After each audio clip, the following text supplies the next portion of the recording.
3 a.m., and I'm sitting in my workshop, squinting at a computer screen that's been mocking me for the past 4 hours.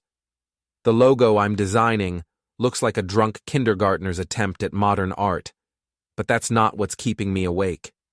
It's the sound of Megan's car pulling into our driveway, again, at an hour when most decent people are either asleep or coming home from actual emergencies. Before we dive deeper into this story, I have one small request. Please subscribe, drop a like, comment, and hit that hype button to boost this channel so more people can discover these incredible Reddit stories. My name's Ben Keating, and I used to think I had a pretty good handle on my life.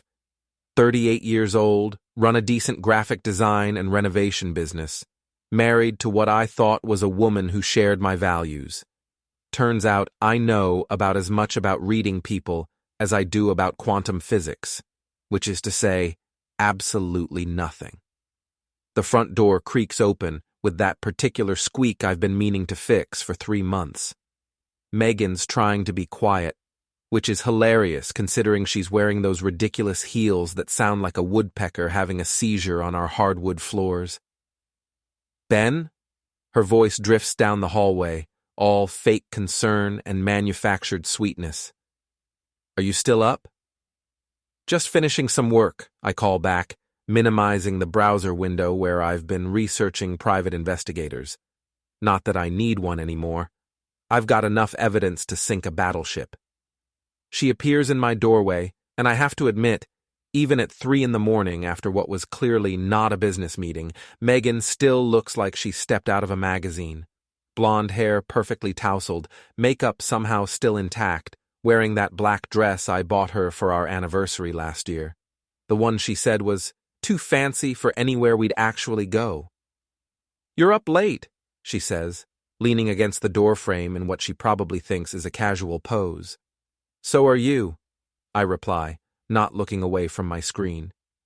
How was the marketing brainstorm session? There's a pause. A long one. In the old days, I would have filled it with chatter, maybe asked about her day, offered to make her some tea. Now I just wait, counting the seconds until she digs herself deeper into whatever hole she's been excavating for the past 3 months. It ran longer than expected, she finally says. You know how these creative sessions can be. We got really deep into the campaign strategy. I bet you did. I save my work and turn to face her. Must have been some strategy. You smell different. Her hand flies to her throat, a nervous gesture I've seen exactly twice in our 8 years of marriage. Both times she was lying about something significant. Different how? Cologne, not mine. I stand up, stretching like this is all perfectly normal conversation. Unless you've started wearing men's fragrance as part of some new marketing trend I haven't heard about. The color drains from her face, but she recovers quickly. I have to give her credit for that. That's ridiculous, Ben. It was probably just someone at the office. We were all crowded into the conference room for hours. Sure. I nod, walking past her toward the kitchen. Conference room. With cologne that expensive, your company must be doing better than I thought. I'm filling a glass with water when her phone buzzes on the counter. She left it there when she went to change clothes, which is unlike her. Megan guards that phone like it contains state secrets. The screen lights up with a text notification. JP. Last night was incredible. Same time next week? I don't say anything. Don't need to. The phone is angled so we both see it clearly. Megan lunges for it, but I'm faster. My old army reflex is still sharp enough to matter. Give me that, she snaps. And there's the real Megan. Not the sweet, apologetic wife, but the woman who's been lying to my face for months. JP, I read aloud. Cute emoji. Very professional for a work contact. You have no right to read my messages. I didn't read it, sweetheart. It was right there on the screen, along with about 6 other messages from the same number over the past week. I hand her the phone, smiling. But hey, who am I to question your dedication to marketing brainstorms? She snatches it away, her fingers shaking slightly as she turns off the notifications. This is exactly why our marriage is falling apart, Ben. You don't trust me. You question everything I do. Maybe if you paid half as much attention to me as you do to your stupid design projects, I wouldn't have to find intellectual stimulation elsewhere. And there it is, the flip. The moment where somehow, magically, I become the villain in the story of her betrayal. It's almost impressive, the way she can twist reality until I'm the one who should be apologizing. Intellectual stimulation, I repeat slowly. Is that what we're calling it now? I'm not having this conversation at 3 a.m. with someone who's clearly determined to think the worst of me. She turns to leave, then pauses. Maybe you should think about why you're so suspicious of everyone, Ben. It's not healthy. I watch her walk away, heels clicking on the hardwood like a countdown timer. When I hear our bedroom door close, I pull out my own phone and open the Notes app, where I've been keeping track of her late meetings and creative sessions. Tonight makes 17 in the past 2 months. I walk out onto our back porch and sit in the old rocking chair I refinished last spring, back when I still thought we were building something together. The night air is cool, and I can hear Mrs. Donnelly's wind chimes from next door, the same ones Megan complains about every summer. Couldn't sleep either.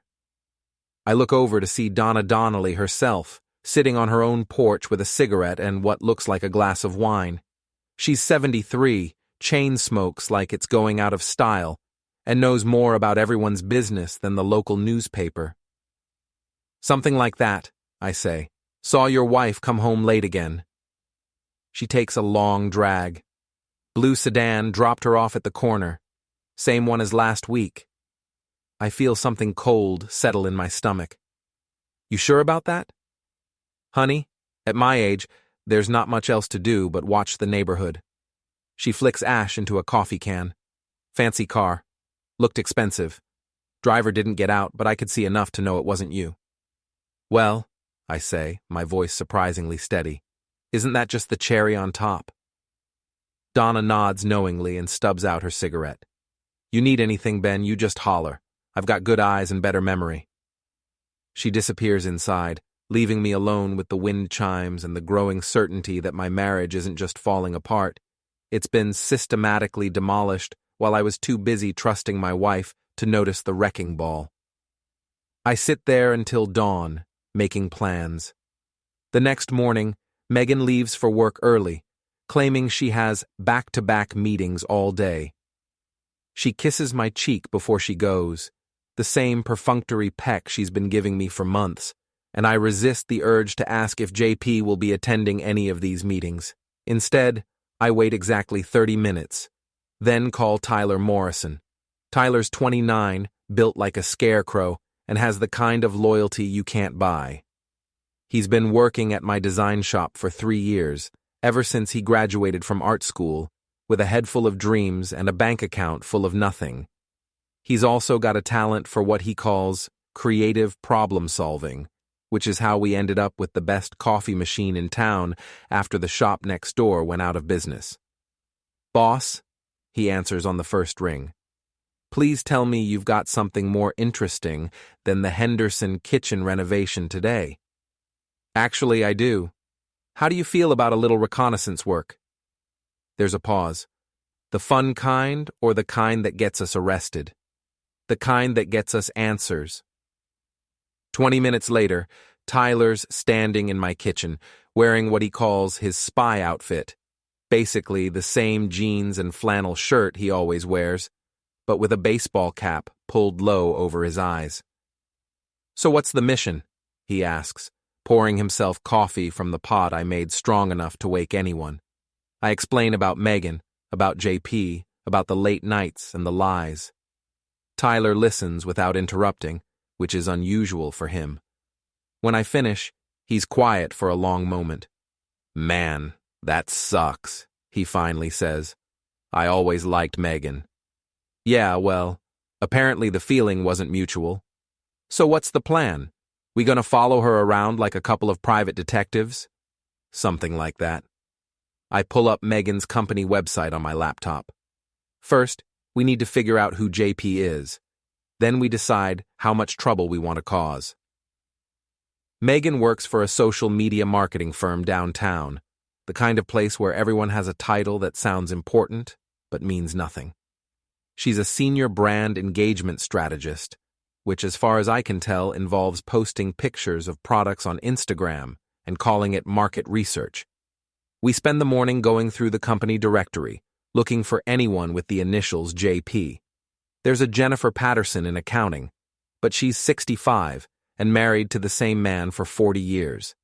There's a James Park in IT, but his LinkedIn photo shows a guy who looks like he's never been to a restaurant that doesn't have a drive-through window. What about clients? Tyler suggests. Maybe JP isn't an employee. Good thinking. I open Megan's laptop. She left it on the kitchen counter, another uncharacteristic mistake. Her password is our anniversary date, which would be sweet if she wasn't using the computer to coordinate her affair. Her email is a goldmine. Dozens of messages to and from someone named Jonah Price, and they're definitely not about marketing campaigns. Unless, "Can't wait to see you tonight" is some new advertising slogan I haven't heard about. Jonah Price, Tyler reads over my shoulder. Sounds like a tool. Let's find out. I Google the name along with our city. The first result is a law firm website, Price, Hamilton and Associates. Jonah Price, senior partner. The photo shows a guy in his mid-30s with perfect teeth and the kind of haircut that costs more than most people spend on groceries. Definitely a tool, Tyler confirms. I click through to the firm's website. It's all marble and mahogany, the kind of place where they charge you $300 to notarize a document. Jonah's bio mentions his Harvard law degree, his pro bono work with local charities, and his passion for bringing justice to those who need it most. Think he knows he's screwing a married woman? Tyler asks. Let's find out. We drive downtown to Megan's office building, a glass and steel monstrosity that looks like someone tried to build a spaceship and gave up halfway through. I park across the street with a clear view of the entrance. This feels very stalkerish, Tyler observes, slouching down in the passenger seat. It's not stalking if it's your own wife. Pretty sure that's exactly when it's stalking. We don't have to wait long. At exactly 12:30, Megan emerges from the building, but she doesn't head toward any of the nearby restaurants. Instead, she walks 2 blocks to a parking garage. Tyler and I follow on foot, staying far enough back to avoid detection. Megan's car is parked on the 3rd level. She gets in, but doesn't start the engine. Instead, she sits there checking her phone. 5 minutes later, a blue Tesla pulls into the space next to her.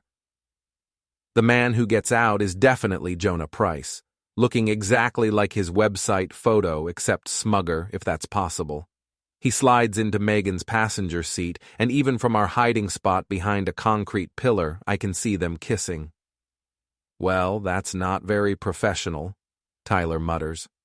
I pull out my phone and start taking pictures. The angle isn't perfect, but it's clear enough to identify both of them. After about 10 minutes, they separate.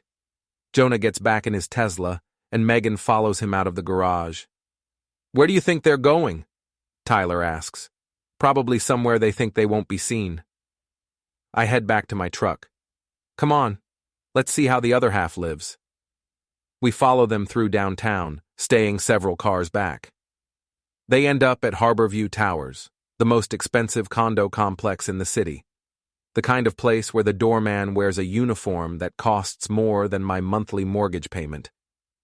Both cars disappear into the underground garage. Tyler and I park across the street and wait. "So what now?" Tyler asks. "We can't exactly follow them inside." "No, but we can make sure they know we were here." I reach into the glove compartment and pull out a tire pressure gauge. It's not much, but it'll do the job. "Boss, what are you thinking?" I'm thinking Jonah's fancy car needs a little modification. We wait until evening. The sun's setting, casting long shadows across the parking garage when Megan and Jonah finally emerge. They're laughing about something, completely oblivious to the world around them. Megan kisses him goodbye, not the quick peck she gives me, but a real kiss, the kind that means something. After Megan drives away, I approach Jonah's Tesla. It's pristine, the kind of car that's never seen a speck of dirt. The paint job probably cost more than most people make in a month. I take out my keys and drag them along the driver's side, from the front bumper to the back. The scraping sound echoes through the garage, sharp and satisfying. Nothing says love like a racing stripe, right, Jonah? I murmur. Tyler keeps watch while I work. By the time I'm finished, Jonah's perfect car has a jagged line running along both sides and the word liar scratched into the hood. Feel better? Tyler asks as we walk back to my truck. Getting there. When I get home, Megan's in the shower. I can hear her singing, something she hasn't done in months. I sit at the kitchen table and write her a note on the back of a takeout menu. Hope your meeting was productive. I left you a little something at Jonah's car. I leave it where she'll see it when she comes downstairs, then go to bed. I'm almost asleep when my phone buzzes with a text from an unknown number. You're going to regret this. I smile in the dark and turn off my phone. Tomorrow's going to be interesting. I wake up to the sound of Megan screaming. Not the kind of scream that means someone's hurt, but the kind that means someone's really, really angry. It's coming from downstairs, along with what sounds like her pacing back and forth across the kitchen floor in those ridiculous heels. I take my time getting dressed, brushing my teeth, making the bed. Let her stew for a while. When I finally make it downstairs, she's standing by the kitchen island with her phone pressed to her ear, her face red with fury. I don't care what it costs, she's saying. I want it fixed today. Today, do you understand? She sees me and ends the call abruptly. Do you know what happened to Jonah's car? She demands. I pour myself coffee, taking my time with the cream and sugar. Jonah? Don't play dumb with me, Ben. Someone vandalized his car last night. Scratched it all up, wrote things on it. That's terrible, I say, sitting down at the table with my coffee. Must be city vandals. Hope he's got insurance. This isn't funny. I'm not laughing. I take a sip of coffee. Though I have to ask, how do you know about Jonah's car? Did he call you at home? That seems unprofessional. She opens her mouth, then closes it, realizing she's walked into a trap. He texted the whole team about the vandalism as a warning. Ah, I nod sagely. Group text. That makes sense. Very thoughtful of him to warn everyone about the dangerous parking situation downtown. Megan stares at me for a long moment, and I can see the wheels turning. She's trying to figure out how much I know, how much I can prove. I'm going to be late for work, she finally says. Drive safe, I call after her. Lots of crazy people out there. After she leaves, I call Tyler. Phase 2? He asks. Phase 2. We meet at Murphy's Tavern, the kind of dive bar where the peanuts are free and the gossip flows like water. The owner, Seamus Murphy, has been serving drinks and collecting secrets for 30 years. If you want to know something about someone in this city, Murphy's is where you start. Ben Keating, Seamus greets me as we walk in. He's a big man with graying hair and hands like ham hocks. Haven't seen you in here for a while. Been busy with work, I say, settling onto a bar stool. Tyler and I were hoping to pick your brain about something. Information's free with the purchase of a drink, Seamus says, already reaching for a bottle of whiskey. I order 2 beers and wait until the lunch crowd thins out before I bring up Jonah Price. Lawyer, right? Seamus says, wiping down glasses. Comes in here sometimes with his fancy friends. Tips well, but he's got that attitude, you know? Like he's doing us a favor by breathing the same air.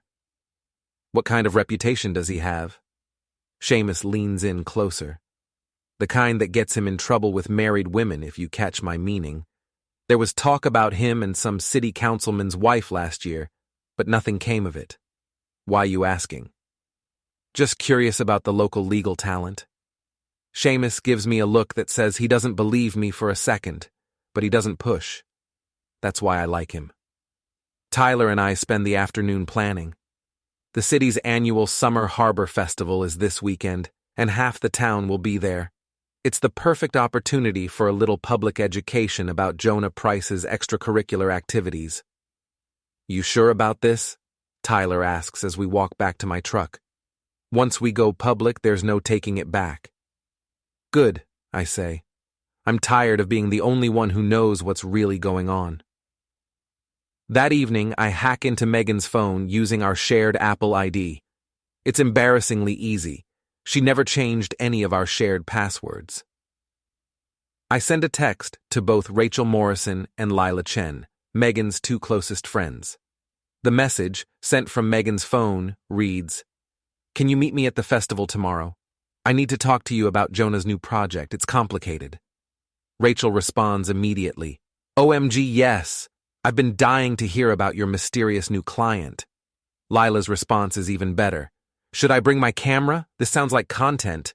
Perfect. The next day dawns bright and clear, the kind of weather that brings everyone out of their houses. The Harbor Festival is in full swing by the time I arrive, with food trucks, craft booths, and a stage where local bands play music that's enthusiastic, if not exactly professional.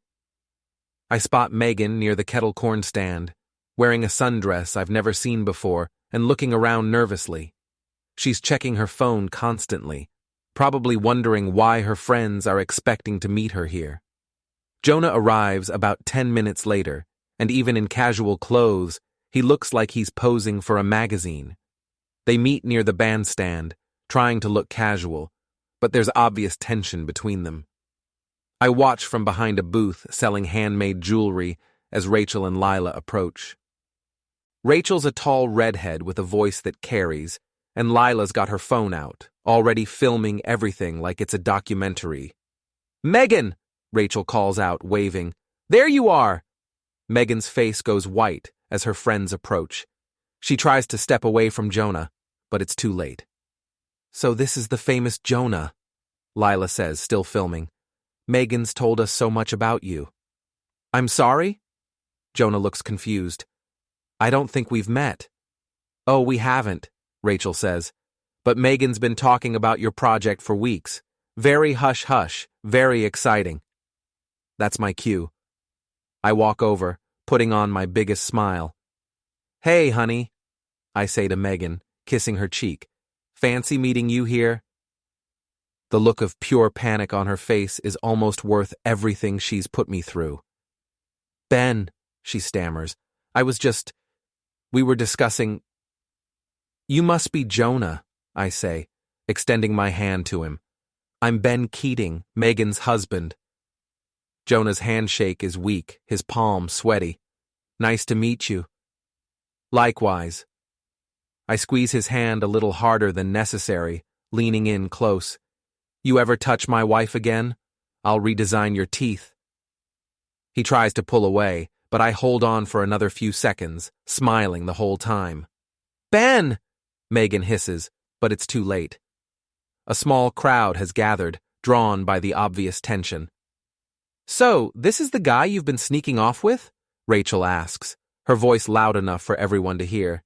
She's had a few drinks, and her filter is completely gone.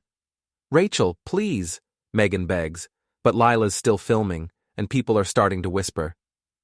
"I think there's been some misunderstanding," Jonah says, trying to salvage the situation. "No misunderstanding," I say cheerfully.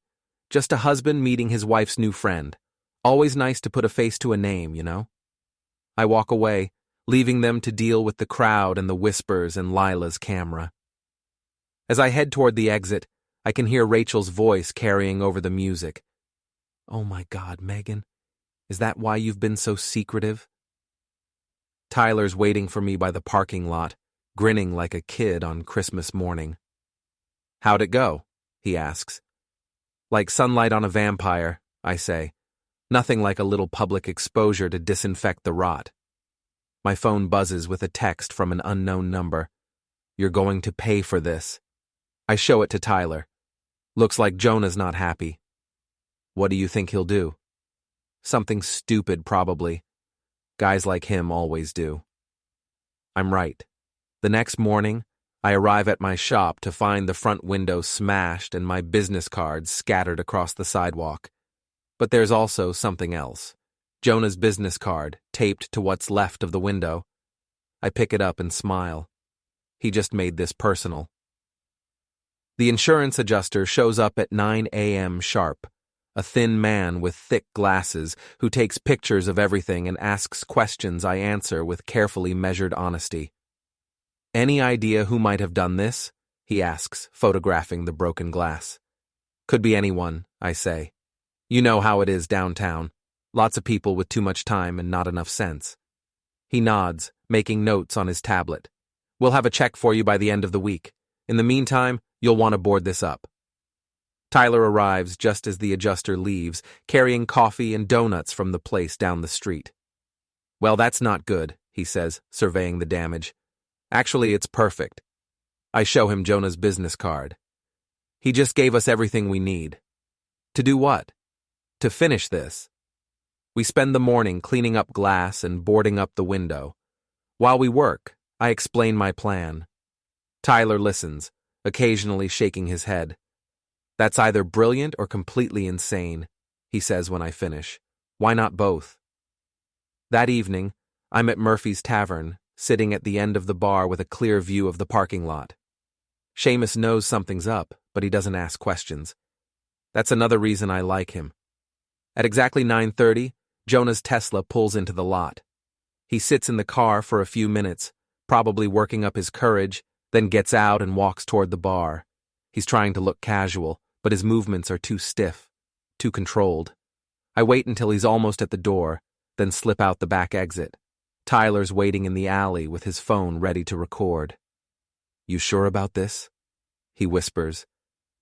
He made his choice when he broke my window. Jonah emerges from the bar about 20 minutes later, looking frustrated. I guess he thought I'd be easier to find. He's walking toward his car when I step out of the shadows.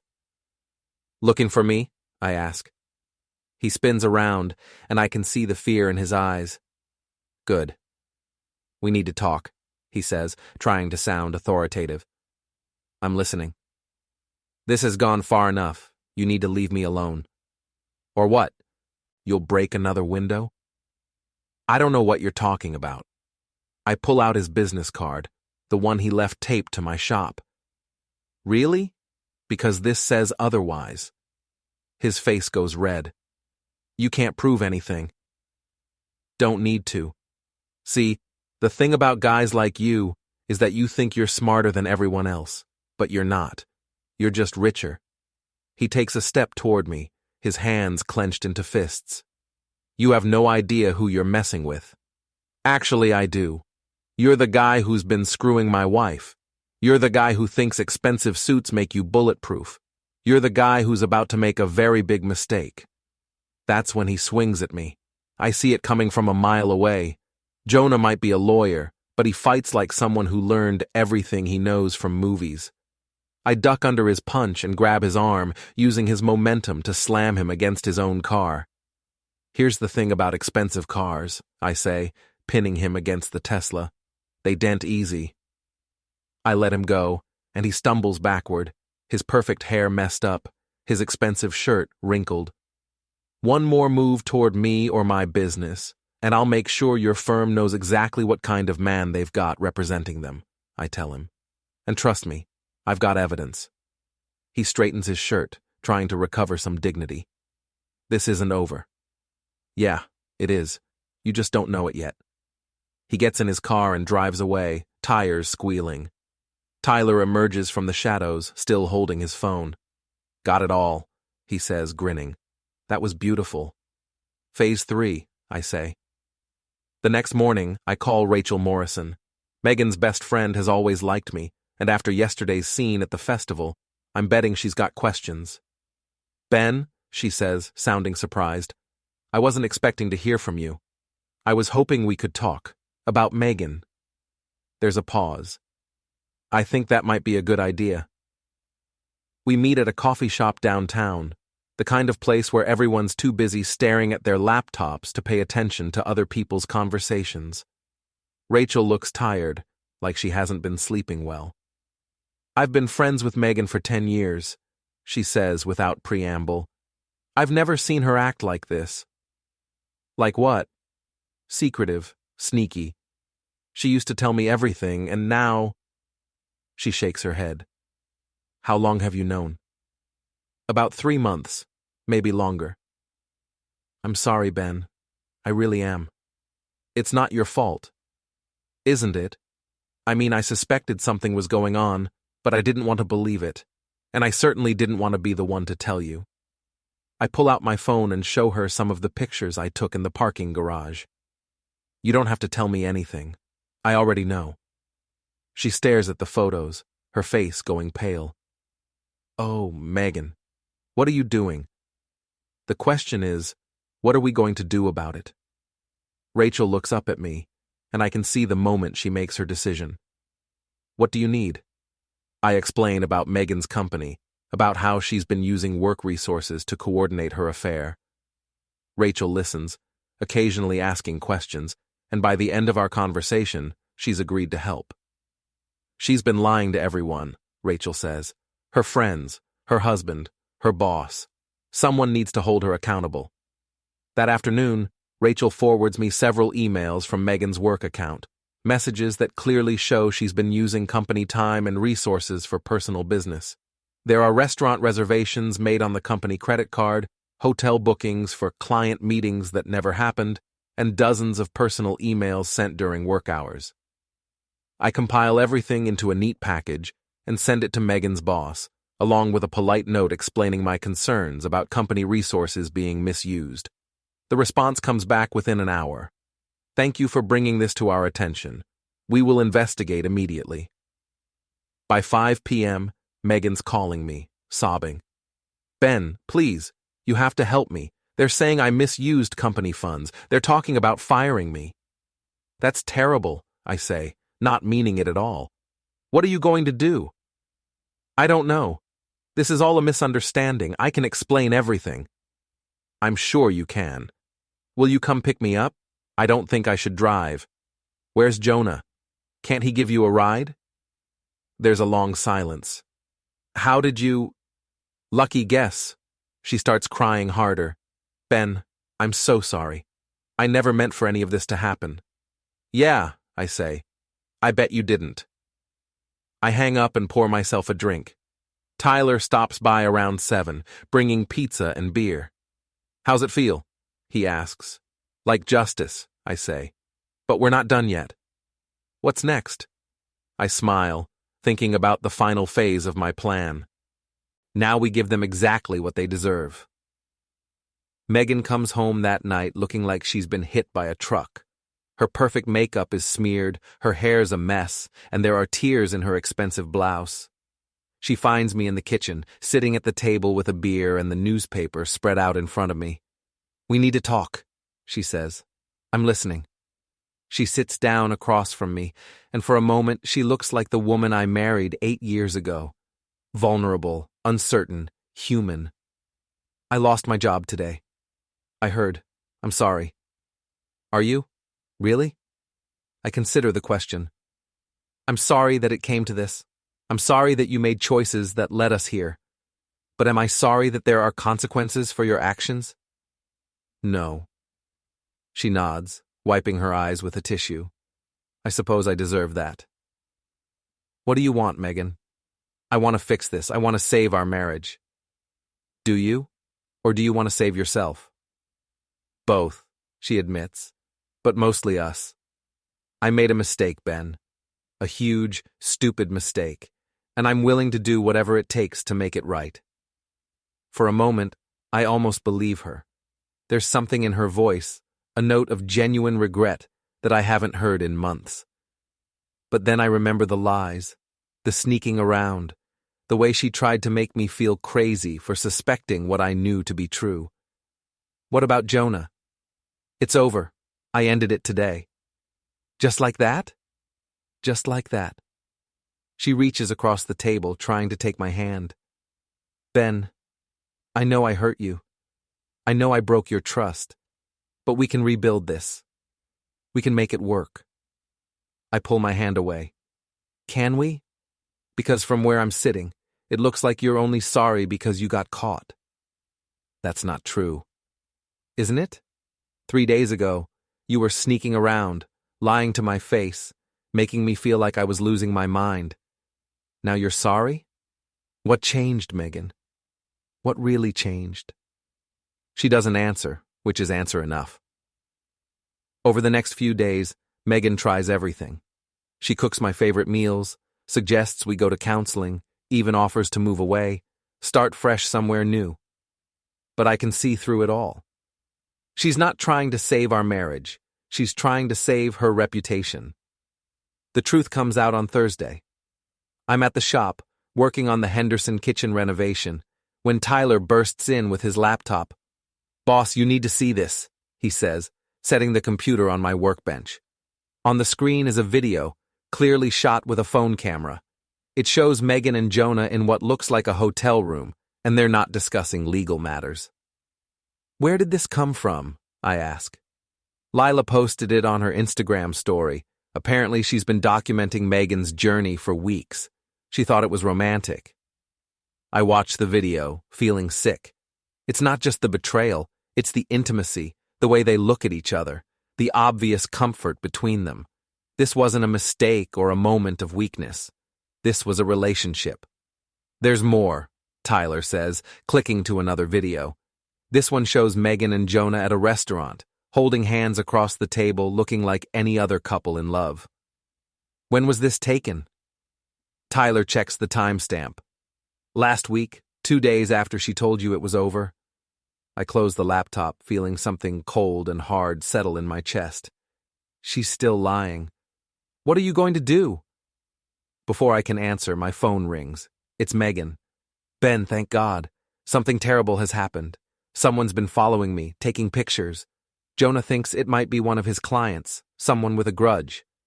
I'm scared." "Where are you?" "At home. Can you come here? Please? I don't want to be alone." I look at Tyler, who's shaking his head. "I'll be right there," I tell her. "Boss, this is a trap," Tyler says as soon as I hang up. "I know. That's why I'm going." When I get home, Megan's waiting in the living room, pacing back and forth like a caged animal. She looks genuinely frightened, which almost makes me feel sorry for her. "Ben, thank you for coming. I didn't know who else to call." "What's going on?" "Someone's been watching me, following me. They have pictures, videos. Jonah thinks they're going to try to blackmail us or something." "Blackmail you for what?" She hesitates, and I can see her calculating how much to tell me. "For the affair, they have evidence." "What kind of evidence?" "Pictures of us together, videos, things that would ruin both our reputations if they got out." I sit down on the couch, trying to look concerned. "That's terrible. Have you called the police?" "Jonah doesn't think that's a good idea. He says it might make things worse." "What does Jonah think you should do?" "He wants to handle it quietly. Maybe pay them off." "With what money? You don't have a job, remember?" Her face flushes. "Jonah has money." "I bet he does." There's a long silence, and I can see her working up to something. "Ben, there's something else. Something I need to tell you." "I'm listening."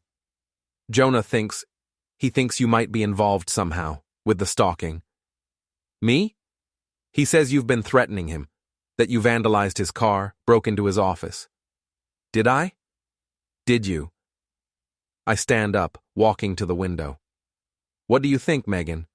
Do you think I'm capable of stalking and blackmail?" I don't know what to think anymore. "Well, let me help you out." I turn to face her. "I know about the videos, Megan. I know Lila's been filming you for weeks. I know you lied about ending things with Jonah, and I know that right now you're trying to figure out how to pin this whole mess on me." Her face goes white. "Ben, save it." I walk toward the door. Whatever you and Jonah are planning, whatever story you're cooking up, it's not going to work. "Where are you going?" "To get some air. This place smells like lies." I drive straight to Tyler's apartment, a cramped one-bedroom over a pizza shop that always smells like pepperoni and regret. They're going to try to frame me, I tell him. For what? Stalking, harassment, maybe domestic violence. Megan's scared, and scared people do stupid things. Tyler opens 2 beers and hands me one. So, what's the plan? We end this, tonight. I explain what I have in mind. Tyler listens, occasionally whistling through his teeth. That's either genius or completely insane, he says when I finish. Why not both? We spend the next hour making preparations. Phone calls, text messages, careful coordination. By 10 p.m., everything's in place. I send a text to Megan. Meet me at Jonah's office tomorrow at noon.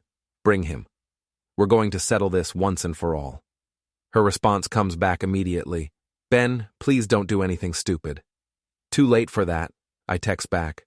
See you tomorrow. I turn off my phone and smile. Tomorrow, everyone gets exactly what they deserve. The next morning dawns gray and drizzly, the kind of weather that makes everything look like a noir movie. Perfect for what I have planned.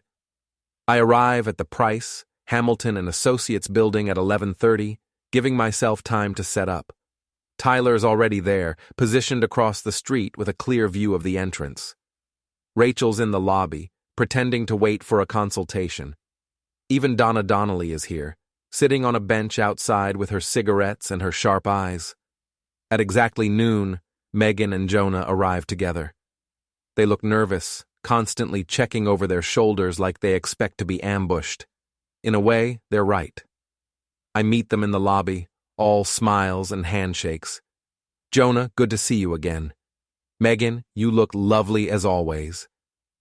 Ben, Megan says carefully, what is this about? Just a conversation between adults. Jonah, I was hoping we could use your office, somewhere private. Jonah nods, leading us to the elevator. Of course, though I should mention I've asked my partner to join us, for legal purposes. The more the merrier. Jonah's office is everything I expected, leather and mahogany, expensive art on the walls, a view of the harbor that probably adds 50 grand to the rent. His partner, a thin man named Hamilton, is already waiting. Shall we begin? Jonah says, settling behind his desk like he's holding court. Actually, before we start, I have something for you. I pull out an envelope and place it on his desk. A little gift. Jonah opens it, and his face goes pale. Inside are printed screenshots of every text message, every email, every piece of evidence I've collected over the past month. Where did you get these? He asks. Does it matter? The question is, what are we going to do about them? Ben, Megan says, this is exactly what I was afraid of. You're obsessed. This isn't healthy. Obsessed? I prefer thorough. Hamilton clears his throat. Mr. Keating, I should inform you that what you're doing could be considered harassment. Could it? That's interesting. What would you call what your partner's been doing? That's different. Is it? Because from where I'm sitting, it looks like Jonah's been systematically destroying my marriage while using his position and resources to cover his tracks. Jonah leans forward. What do you want? I want the truth. I want acknowledgement. And I want consequences. What kind of consequences? I smile, pulling out my phone. The kind that come naturally when people find out what you've been up to. You're bluffing, Megan says. You wouldn't actually... I press a button on my phone, and suddenly my voice is coming through the office speakers. Ben, there's something else. Something I need to tell you. Jonah thinks you might be involved somehow. With the stalking. It's yesterday's conversation, recorded through the app I installed on our shared home system. Every word, every lie, every attempt to manipulate me. Megan's face goes white. That's illegal. You can't record people without their consent. Actually, in our state, I can record conversations in my own home, especially when I'm a participant. The recording continues, playing out our entire conversation. Jonah's face gets redder with each revelation. "You set us up," he says. "I gave you rope. You hanged yourselves." Hamilton stands up. "I think this meeting is over.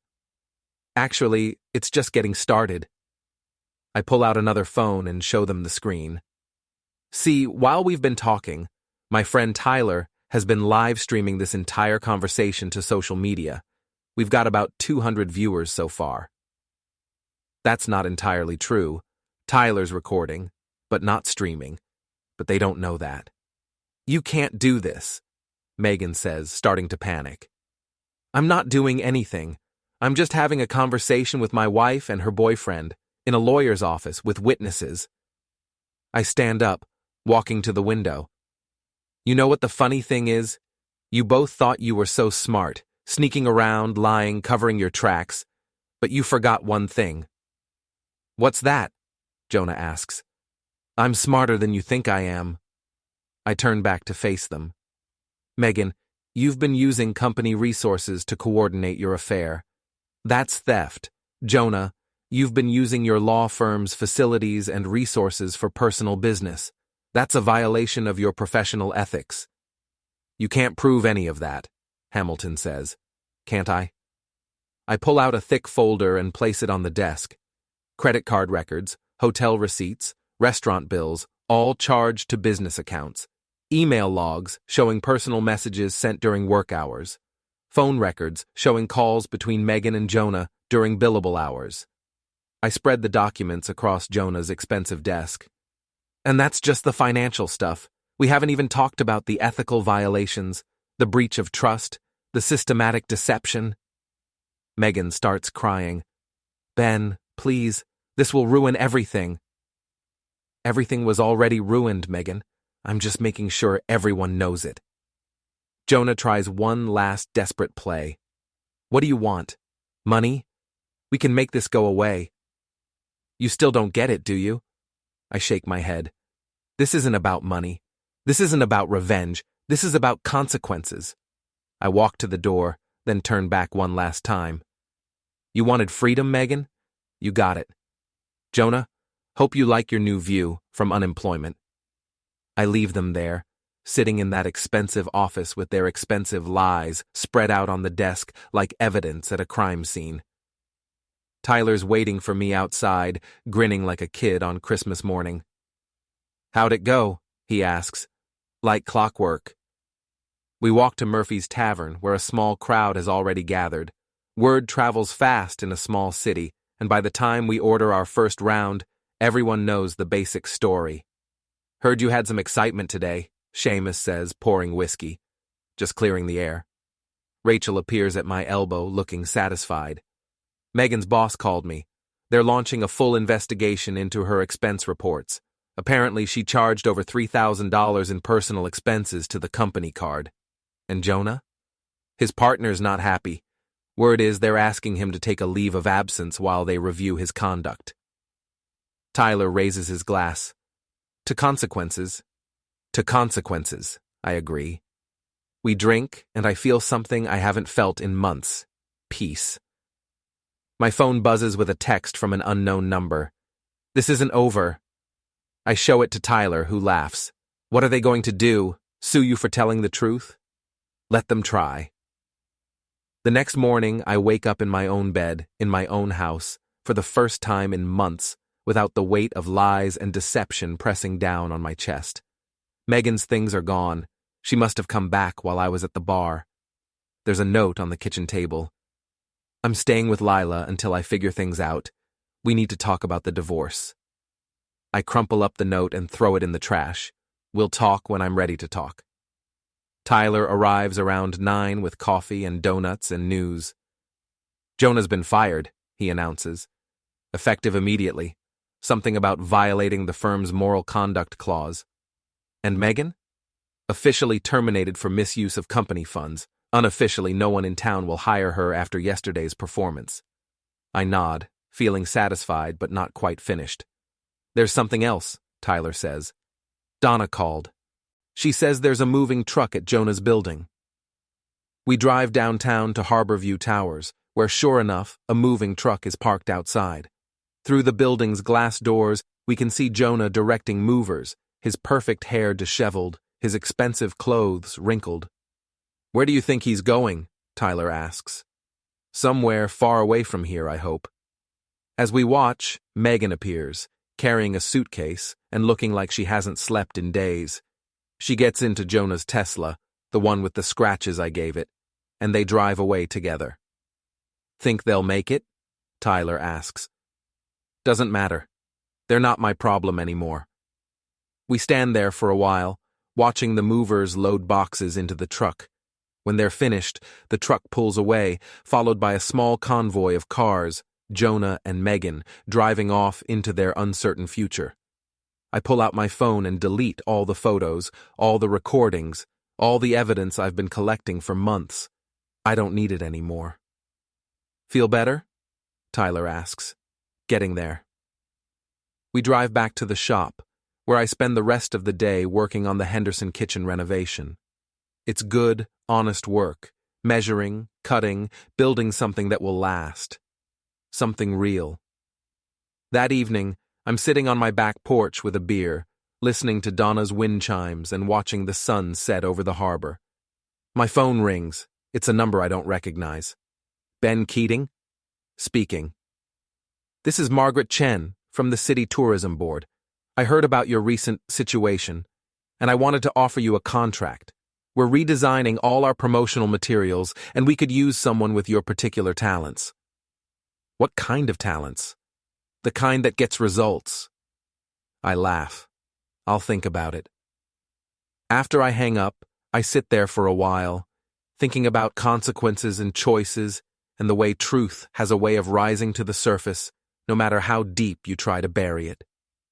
Donna appears on her porch with her evening cigarette. "Quiet around here tonight," she observes. "Yeah, I like it that way. Heard your wife and her fancy man left town." "So I heard." "Good riddance, if you ask me. Never did like that boy's attitude." I raise my beer in a toast. "To new beginnings." "To new beginnings," she agrees. Later that night, I'm cleaning out Megan's closet when I find a box of photos from our early years together. Pictures of us on our honeymoon, at friends' weddings, building this house room by room. We look happy in those photos. Young and stupid and happy. I almost throw them away. But then I change my mind. Not because I want to remember the good times, but because I want to remember how easy it is to fool yourself into thinking you know someone. I put the box in the attic, next to the Christmas decorations and the exercise equipment we never used. Someday maybe I'll look at them again. But not today. Today I'm done looking backward. I go to bed early, setting my alarm for 6 a.m. Tomorrow, I'm going to finish the Henderson kitchen, and then I'm going to start on the bathroom renovation I've been putting off for months. After that, who knows? Maybe I'll take that tourism board contract. Maybe I'll expand the business. Maybe I'll learn to trust people again. Or maybe I'll just keep building things, one piece at a time, until I've constructed a life that can't be torn down by lies. I close my eyes and listen to the sound of the wind chimes, carrying their random music across the quiet neighborhood.